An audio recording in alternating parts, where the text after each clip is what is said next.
Halo guys, apa kabar kalian? Semoga kalian selalu sehat dan selalu dalam lindungan Tuhan. Aravinda Samentafira Raghav merupakan film aksi berbahasa Telugu yang telah rilis pada tahun 2018. Film ini dibintangi oleh Nandamuri Taraka Ramarao sebagai Vira Raghava, Jagapati Babu sebagai Basir Reddy, dan Pooja Hegde sebagai Aravinda. Suatu hari tepatnya di desa Komadi dan Nalagudi. Tidak lebih dari 10.000 orang tinggal di dua desa ini. Naraparedi memerintah desa Komandi dan Basiredi memerintah desa Nalagudi. Suatu hari terjadi perselisihan di antara mereka hanya karena masalah kecil. Terlihat beberapa orang sedang bermain kartu di sebuah kuil dekat pohon beringin besar di perbatasan wilayah desa Komadi dan Nalagudi. Basiredi kalah dalam pertandingan dan berhutang 5 rupiah pada seorang pria bernama Mahes. Mahes pun mengolok-oloknya. Itu biasa terjadi di pertemanan. Tapi Basiredi tak terima. Dia marah dan langsung membunuh Mahes. Akibatnya, hubungan dua fraksi ini menjadi tidak baik. Mereka saling balas membunuh. Basiredi membunuh ayah Narapa, lalu Narapa menyayat leher ayah Basiredi. Dan pembunuhan ini berlangsung sudah 30 tahun lamanya. Basiredi mendapat uang melalui bisnis menambangnya dan masuk ke politik. Dia memerintah sebagai diktator selama 20 tahun terakhir. Dia menang bukan karena pemilihan, tapi karena belum ada yang berani menantangnya. Pemimpin partai oposisi menyarankan Narapa ikut berpolitik saja, karena menurutnya hanya Narapa lah yang bisa melawan Basiredi. Tentu saja hal itu membuat perseteruan antara dua desa tersebut semakin memanas. Ini adalah Vira Raghava. Dia adalah anak Narapa yang baru saja pulang dari London. Setelah 12 tahun menyelesaikan pendidikannya. Di perjalanan pulang, ternyata Basiredi bersama anaknya, Balaredi, sudah menunggu kedatangan mereka untuk menyerang. Setelah itu, Narapa tertembak oleh salah satu anak buah Basiredi bernama Subaru. Raghava yang masih syok melihat ayahnya meninggal hanya diam, hingga sebuah kapak menancap di punggungnya. Raghava sedih melihat kondisi ayahnya. Emosinya semakin memuncak dan tidak dapat dikendalikan seperti singa yang sedang ngamuk. Dia langsung mengambil golok dan menebas tangan Subadu yang telah menembak ayahnya, lalu menghabisi beberapa anak buah Basiredi. Vira Raghava juga berhasil menyayat leher Basiredi. Tak lama kemudian Balaredi, anak Basiredi datang. Namun saat itu polisi datang dan menghentikan pertarungan tersebut.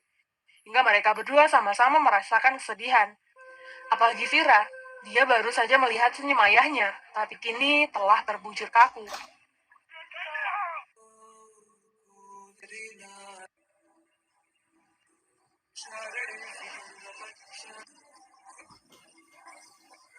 Vira memang tak bisa menerima kenyataan tersebut.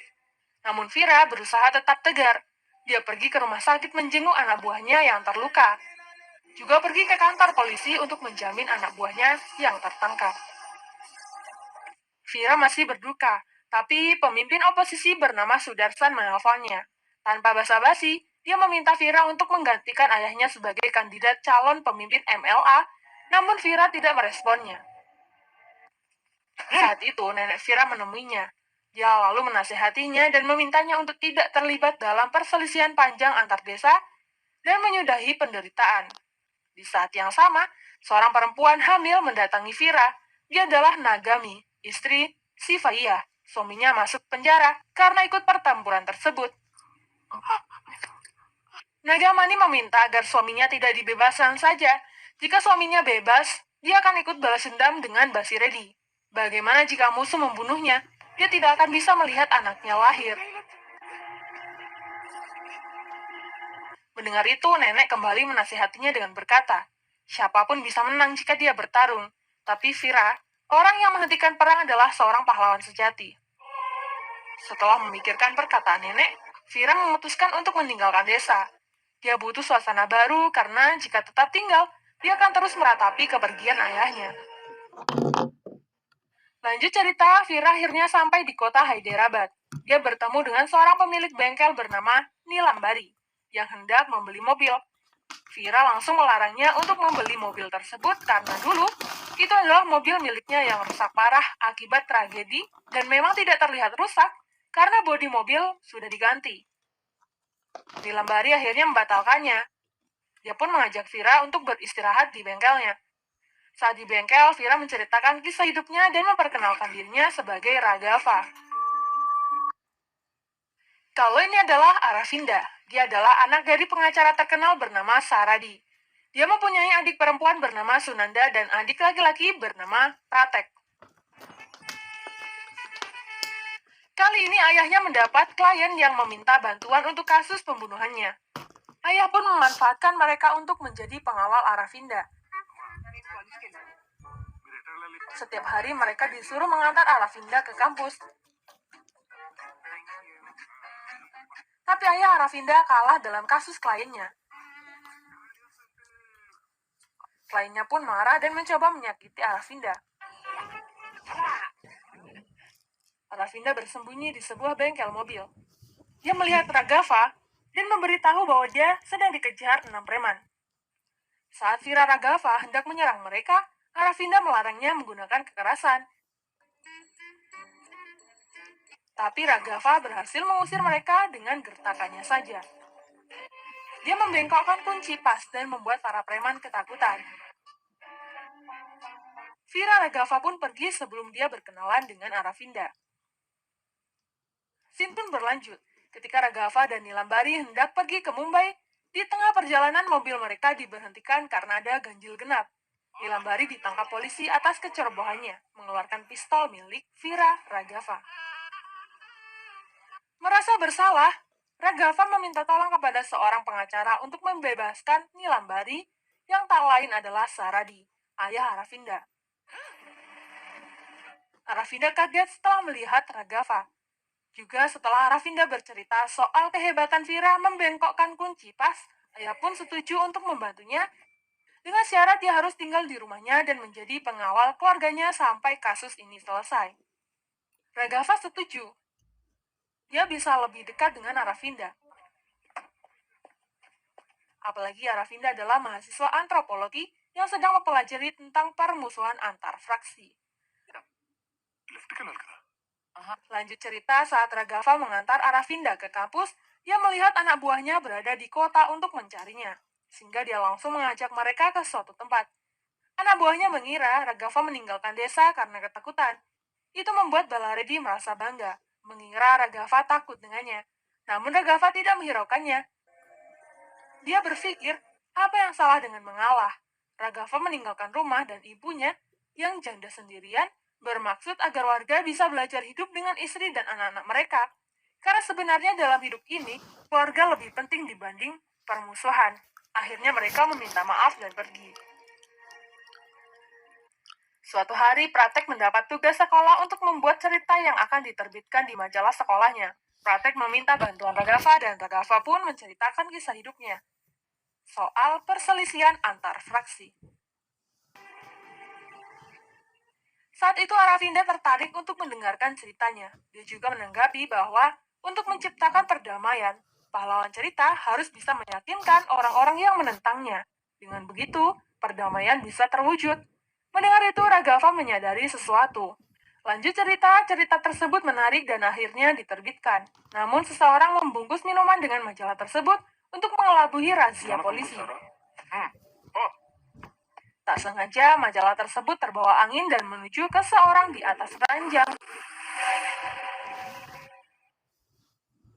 Ternyata Basi Reddy masih hidup. Reddy menyadari bahwa cerita di majalah tersebut pasti Raghafa yang membuatnya, sehingga dia memerintahkan anak buahnya untuk menculik anak yang menulis cerita tersebut. Kebetulan Raghafa melihat mobil musuhnya lewat. Dia langsung paham, pasti anak buah Basi Reddy hendak mencari Pratek.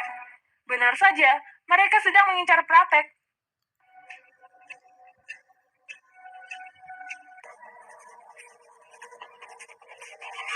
Raghafa menolongnya dan mengalahkan mereka semua tanpa membunuhnya.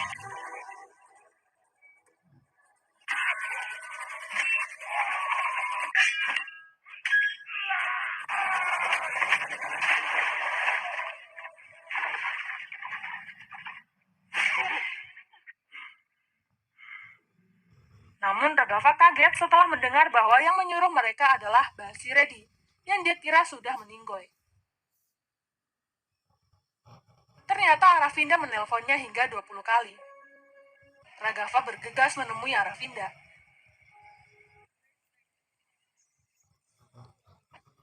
Tapi Aravinda ngambek. Dia merasa bukan prioritas untuknya. Aravi pun meninggalkan Raghafa sebelum Raghafa menjelaskan alasan mengapa dia bisa telat. Lanjut cerita, Basiredi kesal mengetahui bahwa anak buahnya tidak berhasil menculik dan menghabisi Raghafa. Dia memerintahkan Balaredi turun tangan langsung untuk memenggal Raghafa. Di sisi lain, Nilambari yang sudah berhasil bebas meminta Raghafa segera pergi dari kota karena khawatir jika anak buah Basiredi kembali datang dan menyerangnya. Namun Raghafa enggan meninggalkan Hyderabad, apalagi setelah kejadian kemarin. Dia merasa harus melindungi keluarga Aravinda. Raghafa sudah mengurung anak buah Basiredi yang mencoba menyerang Pratek di sebuah gedung kosong. Raghafa harus segera melakukan perdamaian sebelum semuanya semakin kacau. Dia menemui Krishna Reddy, penanggung jawab politik desa, dan meminta agar Krishna mau memfasilitasinya bertemu dengan musuh untuk membicarakan perdamaian. Krishna Reddy tak percaya, dia menganggap kekerasan sudah menjadi DNA Raghavan dan mustahil mengubah dua fraksi ini untuk berdamai. Sorry, sir. Halo? Tiba-tiba Aravinda memberitahu bahwa adiknya hilang. Ternyata Balaredi berhasil menculik Pratek. Di tengah teleponan, Aravinda juga ikut diculik. Raghafa meminta Aravinda segera memberikan teleponnya kepada anak buah Bala.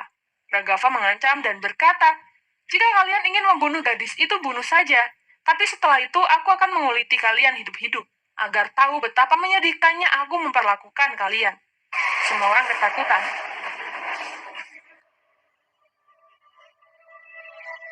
Lalu melepas Aravinda. Setelah itu Aravinda memberikan teleponnya kepada Balaredi yang membawa Pratek. Dia berkata, "Bunuh anak itu jika kau mau. Tapi aku akan membunuh putramu yang sedang belajar di Bengaluru. Kau akan mendengar berita kematiannya sebelum kau mencapai desamu. Jika kau peduli, segera lepaskan anak itu dan pergi." Sehingga Aravinda dan adiknya pun selamat. Setelah mendengar itu, Krishna menjadi yakin ada peluang untuk perdamaian antar desa dan setuju akan memfasilitasi pertemuan perdamaian antara kedua desa sengketa tersebut.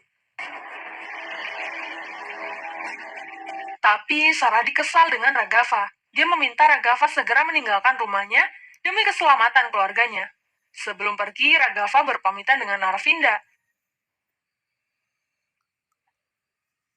Raghafa berjanji akan menemui Aravinda kembali setelah dia memenangkan pertempuran. Singkat cerita, pertemuan antara Balaredi dan Raghafa pun dilaksanakan dan disaksikan oleh Sudarsan, pemimpin partai oposisi, dan juga Krishna Reddy. Namun sebelum membicarakan tentang perdamaian, Balaredi dan anak buahnya tidak menginginkan perdamaian dan menyerang Raghafa sendirian.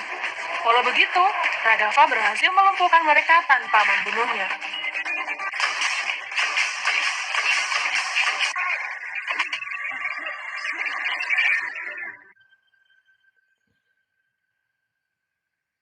Raghafa mengesampingkan egonya. Atas nama ayahnya, dia meminta maaf dan menyuruh Bala bekerja sama untuk menghentikan perseteruan yang sudah berlangsung selama 30 tahun ini. Sebagai gantinya, Raghafa akan mundur sebagai kandidat MLA dan mempersilahkan Bala menduduki jabatan itu. Namun jika Bala tidak menyetujui perdamaian tersebut, dia tak akan segan menghabisi Bala. Bala setuju dan segera pergi. Itu membuat Sudarsan dan Krishna terharu. Baru kali ini, ada ketua fraksi mengesampingkan egonya dan mengajak fraksi lain berdamai. Aravinda menelpon Raghafa karena dia khawatir dengan keadaannya. Tapi setelah memberitahu bahwa mereka sedang berada di desa Komandi, Raghafa khawatir dan menyuruhnya segera ke rumahnya. Karena besok pagi Raghafa akan menyusulnya ke rumah. Namun Raghafa pun sangat senang mengetahui Aravinda mencarinya dan mengkhawatirkan dirinya. Sayangnya di perjalanan pulang, mobil Aravi mogok dan tak sengaja bertemu dengan istri Basiredi. Karena tak mengetahui siapa keluarga ini, Aravi dan Nilambari akhirnya setuju untuk menginap di rumah Basiredi. Malam hari, Subadu membuli Maratpa karena dia takut saat mendengar suara Raghafa di telepon kala itu. Marapa yang marah langsung memukul kepala Subadu dengan botol. Lalu dia menemui Basiredi dalam keadaan mabuk. Dia menceritakan kejadian yang sesungguhnya soal Bala yang gagal menculik Pratek. Juga soal Bala Redi yang setuju tentang perdamaian yang diikrarkan Raghav. Hei, Mendengar semua itu, Basiredi marah. Dia membunuh anak kandungnya sendiri. Lebih baik mati daripada punya anak penakut. Itu membuat istrinya histeris dan menyupai kematian Basiredi yang gila itu.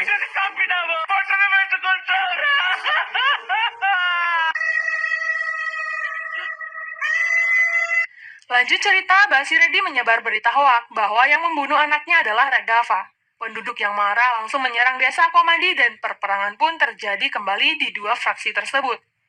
Membuat perdamaian yang diupayakan Raghav semakin tak pasti. Basiredi menemui Raghav di tempat di mana awal mula terjadi peperangan antar desa. Dia membawa Arafi dan Nelambari. Basiredi berkata bahwa dia sama sekali tidak takut mati, dan jika dia mati, orang Nalagudi akan membalas dendam atas kematiannya, dan pertumpahan darah akan tetap diwariskan. Dia langsung mengambil pisau lalu mengiris pergelangan tangan Aravinda dan menusuk dada Nelambari. Jika Raghav ingin menyelamatkan mereka, maka dia harus membunuh mereka terlebih dahulu. Sebenarnya hal yang mudah untuk Raghav membunuh Basiredi, tapi itu tidak akan menyelesaikan masalah. Saat Basiredi mencoba menyerangnya, Raghav hanya menghindar. Raghav hanya ingin perdamaian, agar keturunan mereka bisa tumbuh dengan baik, termasuk anak Subadu.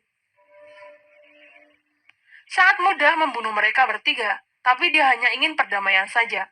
Mendengar perkataan Raghav, Subadu merasa bersalah. Dia yang menembak ayah Raghav, namun Raghav malah tidak menyimpan dendam sama sekali dengannya. Untuk menebus dosanya, mereka pun memutuskan untuk menolong Aravinda dan Nelambari. Tapi sebelum pergi, Subadu memberikan sabit kepada Raghav dan berkata, "Lakukan apa saja untuk perdamaian, aku akan tetap mendukungmu." Karena tak mau dinasehati dan demi kebaikan bersama, Raghav terpaksa membunuh Basiredi dengan sabit, lalu membakarnya. Sehingga warga desa tidak mengetahui keberadaannya.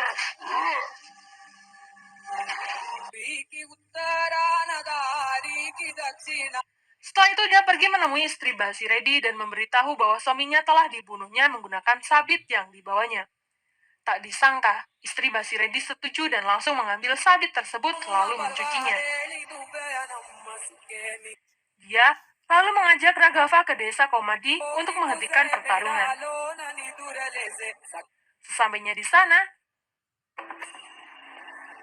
istri Basiredi memberitahu bahwa sebenarnya Balaredi dibunuh oleh suaminya sendiri. Hal itu membuat pertarungan berhenti. Lalu Raghav menyalahkan istri Basiredi sebagai pemimpin MLA mereka. Dan tidak siapapun yang boleh menentang keputusannya.